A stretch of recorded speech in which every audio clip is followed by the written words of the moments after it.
Fala galera, aqui é o Maurício Maximino, estamos de volta, estamos de carro no dia de chuva no Rio de Janeiro. E eu quero mostrar primeiro isso daqui para vocês, ó. Nomes redentores, não sei se vai dar para ler aí, ó. Tem escrito Jeová Shammah, Jeová Shalom, esses nomes judaicos aí. Do que se tratam essas coisas? Vou começar contando uma história. Desde pequeno eu sempre ficava imaginando as situações, possíveis conversas com minha mãe, professores, amigos de escola. Eu sempre ficava ensaiando alguma situação. Geralmente eu ensaiava o caos, né? Porque quando as coisas dão certo, as coisas dão certo. Agora, quando dá errado, eu ficava com receio do constrangimento e ficava também com receio de constranger. Isso me fazia ensaiar a realidade, ensaiar o caos. O legal é que eu faço isso até hoje. Eu continuo ensaiando as situações, continuo fazendo simulações daquilo que porventura venha a acontecer. Mesmo diante das infinitas possibilidades da realidade, desde muito novo, sempre acontece aquela simulação que eu estava ensaiando. Eu posso dar um exemplo que está lá no blog. Certa vez o pastor lá da igreja, o pastor presidente, elogiou o modo que eu tocava a bateria, né, particularmente, e depois publicamente ele falou isso também. E eu pensei, logo ele vai me chamar no microfone para falar alguma coisa sobre a bateria. E aí eu comecei a ensaiar o que eu poderia falar em pouco tempo, sobre o tipo de técnica que eu utilizo e tal. Chegou o dia que na realidade eu teria que improvisar, ou na cabeça de todo mundo que estava me ouvindo ali eu estava improvisando, mas na verdade eu já tinha ensaiado tudo aquilo que eu falei. Esse sexto sentido que eu tenho tem sido refinado desde a minha infância. Para a maioria das coisas que eu vivo, eu já estou ensaiado. Eu já estudei antes. Esse refinamento me dá a possibilidade, primeiro, de estar sempre relaxado, independente das situações. E segundo, dá a impressão para as pessoas que me conhecem que eu sempre tenho resposta para tudo, que era o epíteto que eu carregava quando eu era criança. A criança que tem resposta para tudo. Eu estava hoje fazendo uma simulação de conversa com algum seguidor deste canal aqui. E aí eu comecei a simular na conversa uma pessoa que estava perguntando como é que estava o meu trabalho, porque nos vídeos anteriores eu estava falando que eu fiquei sem salário, esse tipo de coisa. Aí no momento dessa conversa simulada, a pessoa me pergunta: você está sem dinheiro? Mas e aí, como você está fazendo? Eu respondo: isso não é problema meu, é problema do Criador. Ele me deu uma série de responsabilidades, casa, esse carro aqui, a minha filha, e não vai me desamparar depois de ter me dado essas coisas, né, justamente para eu administrar. A pessoa na conversa simulada me diz: e você, o que você está fazendo? Porque eu não fico inerte, né? Você não recebe bênção nenhuma se você ficar inerte. E aí eu respondo: eu continuo sendo honesto, porque a questão minha salarial tal é questão de desonestidade, tá? De outra parte, não minha. Eu estava fazendo essa simulação subindo as escadas do prédio para ir buscar uma Xerox. Todas as impressões do prédio saem numa impressora só. Quando eu cheguei na máquina, estavam essas folhas que eu mostrei aqui no início. Uma espécie de apostila com nomes, né, com vários nomes que os judeus davam a Deus. E aí me veio logo o insight da honestidade. E nesse lugar, como qualquer ambiente de trabalho, os recursos utilizados são justamente para o trabalho e não para outra coisa. E aí eu chego no pool de impressão, que é o nome dessa área, e vejo que um irmão meu imprimiu uma apostila. Eu não sabia se eu pegava a apostila e trazia comigo, como eu fiz aqui, para diminuir a vergonha. O cara imprimiu ali, enfim, um monte de gente imprime várias coisas. Já peguei apostilas de inglês, enfim, etc. Mas ver uma coisa assim, que é claramente cristã, qualquer um podia, né, olhar ali e ver que a pessoa está vacilando com a sua profissão de fé. Esse vacilo tem sido cada vez mais comum, porque não é um vacilo grande. Ele cometeu um erro que, para mim, ele julga ser pequeno.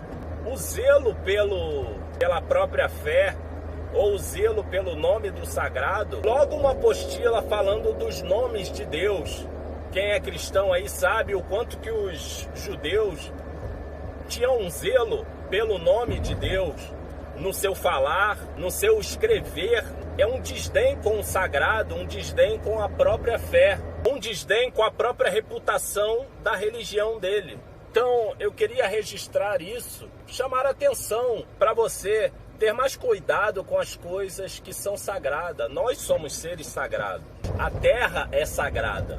Toda vez que você comete um erro pequeno contra você mesmo, contra a terra, né, a natureza, a mãe natureza, Gaia, né, o Deus de Spinoza, não importa a maneira como você a entenda, toda vez que você comete um erro contra uma coisa sagrada, aquilo volta contra você. E eu não estou dizendo que isso é uma lei rasa de causa e efeito.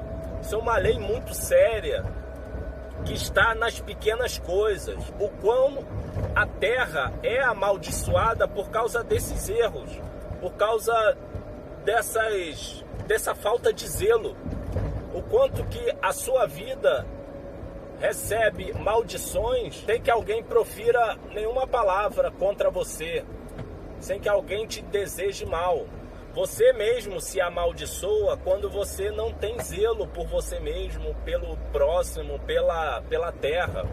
E aí nessa onda provocada, e eu estou usando onda com a propriedade das religiões asiáticas, né, no sentido de vibração, essa onda que você emite vai desencadear numa série de coisas que vão envolver você de alguma maneira. Contudo, as pessoas não estão sensíveis para isso, não estão percebendo esse tipo de coisa, o quanto que elas se amaldiçoam, dando esses jeitinhos aqui e ali. Nesse caso aqui tem o nome de Deus, vários nomes de Deus. O que me espanta é isso, essa distância do quanto que o nome de Deus era caro para um grupo de pessoas e hoje uma pessoa escreve de qualquer maneira e ainda imprime de modo errôneo, de modo pecaminoso. Percebe o quanto a sociedade está longe do sagrado, longe daquilo que nos é próprio. Realmente é uma tristeza ver tudo isso. Bate um desânimo. E engraçado que tem um canal no YouTube que eu sigo, lá eles já fizeram uma promoção, né, para você fazer um vídeo dizendo por que acreditar na humanidade. Talvez os professores e os diretores, eles estejam passando por esse mesmo dilema que eu, de procurar alguma coisa para crer na humanidade. Dentro do meu movimento cristão, como crer nos meus parceiros, né? Naqueles que se dizem meus parceiros.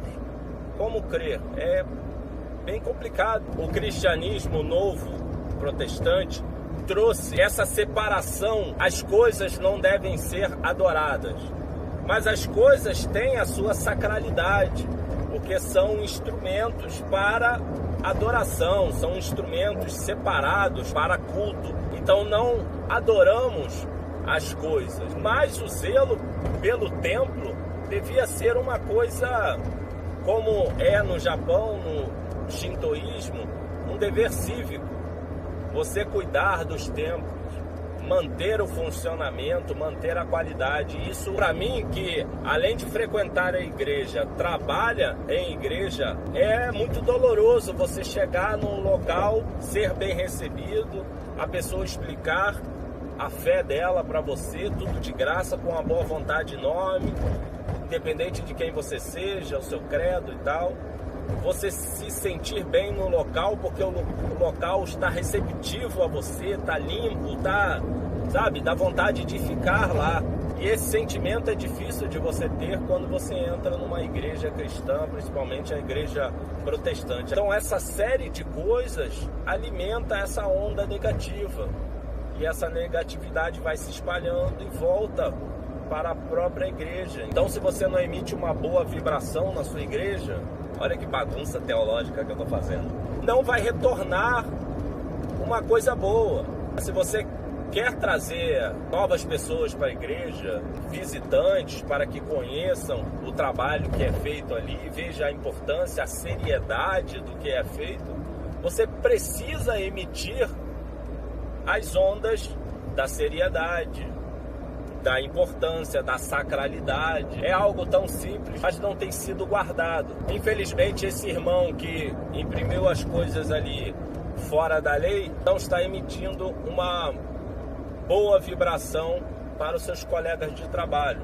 E isso me atrapalha. Então é isso que eu queria falar. Vamos procurar ficar mais atento às pequenas coisas, às pequenas escolhas, porque elas têm um peso enorme na nossa vida, na nossa sociedade, na nossa família. Quando essa onda negativa volta, geralmente as pessoas não sabem de onde vem, por que ela está vindo e como resolver. Obrigado por assistir. A gente volta no próximo vídeo. Valeu!